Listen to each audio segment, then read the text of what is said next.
Hello friends, स्वागत है आपका कामेश्वरी दीप चैनल पर। आज मैं आपसे बात करूंगी बाज के बारे में कि कैसे वो अपने परेशानियों से लड़कर एक नए रूप में अपना पुनर्जन्म करता है जब वह बूढ़ा हो जाता है, और कैसे वो अपने आप को संभालता है, फिर से एक नई तरीके से शुरुआत करता है। क्या हम वो शुरुआत नहीं कर सकते? तो आइए सुनते हैं कहानी। ये कहानी एक बाज की है। पूरी दुनिया में पक्षियों की 10,000 से भी ज्यादा प्रजातियां पाई जाती हैं और सभी के वही 2 पंजे, 2 पंख, एक गर्दन होती है। लेकिन इन्हीं में से एक ऐसा पक्षी है जिसकी एक अलग पहचान है, जो आसमान का सीना चीर के हजारों मीटर ऊपर की रफ्तार से, जो खुद से कई गुना अधिक वजन के शिकार को अपने पंजों में दबोच कर उड़ जाता है, और इसीलिए उसे पक्षियों का राजा कहा जाता है, जिसे हम बाज के नाम से जानते हैं। एक बाज इतना ऊंचा मुकाम हासिल करता है कि अपनी ट्रेनिंग और अपनी पूर्ण जन्म की वजह से। अगर आप भी इस दुनिया में एक मुकाम हासिल करना चाहते हैं तो एक बाज बनने का पूरा सफर आपको जानना बहुत जरूरी है। 25 से 30 की उम्र तक आने के बाद भी लोगों को रिस्क लेने से डर लगता है। कई बार एक बाज की जीवन की शुरुआत ही रिस्क से ही होती है, और जिस उम्र में बाकी पक्षियों के बच्चे सिर्फ चींची करना सीखते हैं, उस उम्र में एक मादा बाज अपने बच्चों को पंजों में दबोचकर हजारों मीटर आसमान की ऊंचाइयों में उड़ सकती है। जमीन से हजारों मीटर ऊपर ले जाकर मादा बाज अपने पंजों से उसे छोड़ देती है, और यहीं से शुरू होती है उसकी हाई रिस्क ट्रेनिंग। वो चूजा जमीन की तरफ तेजी से गिरने लगता है, और थोड़ा नीचे आता है तो उसके पंख खुलने लगते हैं, और नीचे आते आते वो अपने पंख फड़फड़ाने लगता है। लेकिन वो अभी तक उड़ना नहीं सीखा है, तो वो जमीन से कुछ ही ऊपर होता है। ऐसा लगता है कि कुछ ही सेकंड में उसका जीवन समाप्त हो जाएगा, लेकिन अचानक एक पंजा उसे अपने गिरफ्त में ले लेता है, वापस आसमान में उड़ जाता है। वो पंजा होता है उसकी माँ का, जो उसके पीछे उड़ रही थी। उसकी ये ट्रेनिंग तब तक चलती है जब तक वो उड़ना नहीं सीख जाता।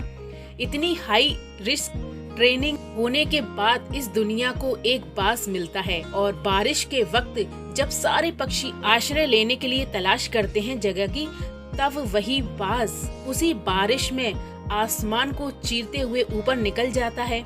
एक बाज की उम्र लगभग 70 साल की होती है, और जब वह 40 साल का होता है तब एक परेशानी उसकी जिंदगी में मौत बनकर आती है, जो उसकी परेशानियों की तुलना से बहुत बड़ी होती है।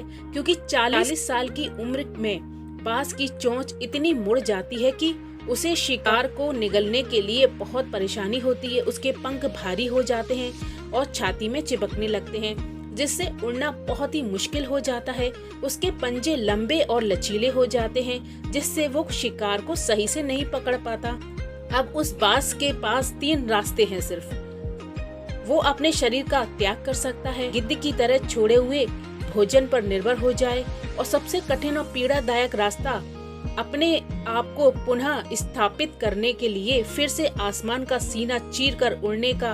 और वो इसी तीसरे रास्ते को ही चुनता है, क्योंकि अपने पास के ही एक सबसे ऊंची चोटी पर पहुंच जाता है, और यहाँ पर अपना घोंसला बनाता है। और फिर शुरू होता है परेशानियों को जड़ से उखाड़कर आसमान में उड़ने का सफर। वह अपनी ही चोंच को एक चट्टान पर मार मार कर तोड़ देता है, लहूलुहान कर देता है। इंतजार करता है कि नई चोंच आने का। उसके बाद जब उसकी नई चोंच आ जाती है तो अपने पंजों को काट देता है, और फिर इंतजार करता है नए पंजों के उग आने की। और उसके बाद में फिर वह अपने एक एक पंख को शरीर से अलग करता है।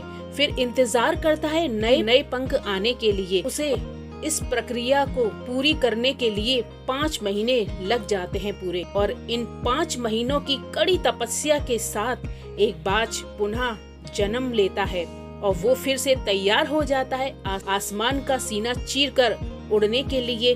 वो जो 3 रास्ते बाज के पास थे, वही 3 रास्ते आपके पास होते हैं। लेकिन कुछ लोग पहले रास्ते को चुनते हैं और परेशानियों के तले दबकर सुसाइड कर लेते हैं। ज्यादातर लोग दूसरे रास्तों को चुनते हैं, जो वो परेशानियों का बोझ पड़ते ही अपने लक्ष्य को छोड़कर एक नॉर्मल लाइफ जीने लगते हैं। और कुछ लोग वो भी होते हैं जो इन परेशानियों को आगे छोड़कर अपनी मेहनत के दम पर बाज की तरह आसमान की बुलंदियों को छूते हैं। तो बाज की यह ट्रेनिंग हमें बहुत कुछ सिखा देती है। अगर हमें रिस्क लेना पड़े जीवन में तो ले लो, और अपने फील्ड में आप इतना आगे बढ़ जाओ और ट्रेन कर लो अपने आप को कि फिर आप ऊपर उड़ने के लिए आपको सोचना ना पड़े।